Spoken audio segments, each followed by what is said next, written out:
Sunjin quickly ran to his door. Just hearing Minsu's voice brought a different kind of reaction to him.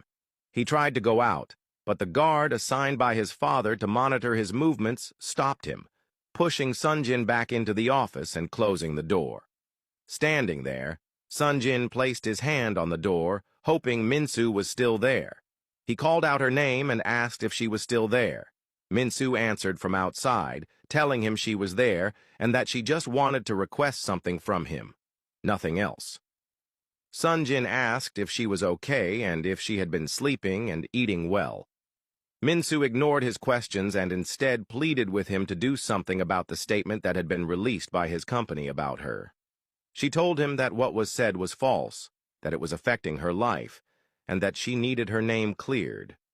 She added that this was all she was asking for, and that she would leave him alone. As she spoke, she began to walk away. Hearing her footsteps fade broke Sunjin's heart. He banged on the door and called out her name, demanding that the guard open it. Defeated and heartbroken, he sat by the door. He didn't want things to end this way. He truly loved her. Even though he had told her he was letting her go, his heart still longed for her. Later that day, Sunjin stormed into the PR department and went straight to the supervisor's office, ordering her to release a statement clearing Minsu's name. The supervisor hesitated, explaining that she had been instructed by Sunjin's father to put out the previous statement and didn't want to go against his orders. Sunjin looked at her angrily and reminded her that he was the CEO and demanded that Minsu's name be cleared. The supervisor looked at him, conflicted. She knew Sunjin's father had more power, and going against him would lead to trouble. She told Sunjin she wouldn't do it unless his father gave the order. Furious, Sunjin stormed out and went straight to his father's office. Without hesitation, he confronted him, reminding him that he had broken up with Minsu as requested and now expected him to clear her name. His father looked at him in disbelief, surprised that he was still thinking about Minsu. He had assumed they were past this. Sunjin pleaded with him, insisting that Minsu had no part in this, that it was his doing, and that she was a good person who only wanted to work hard and live a happy life. His father watched him, realizing just how deeply his son had fallen for Minsu.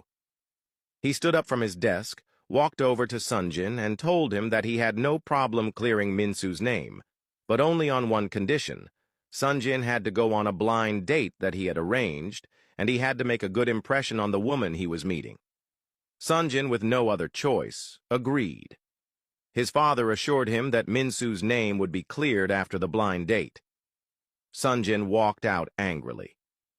The following day, Minsu visited the dean's office, asking if she could help her find another internship since she had been dismissed from Tech Bloom. She knew how crucial an internship was to her overall grades and didn't want to fail. The dean told her that the only option left was for her to find one herself, as the department couldn't assist at the moment. Minsu sat there, saddened.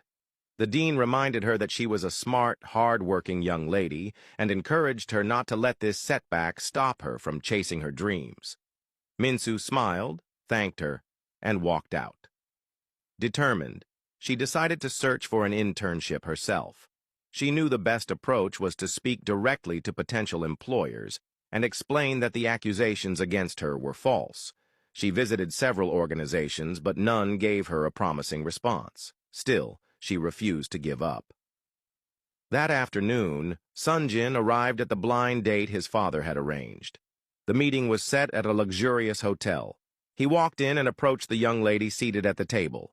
They exchanged greetings, and she introduced herself as a member of the Jin family, which owned one of Korea's largest gold mines. Unimpressed, Sunjin told her to order whatever she wanted, adding that he wasn't hungry. The lady did most of the talking while Sunjin sat there, lost in thoughts of Minsu. He wished she was the one sitting across from him.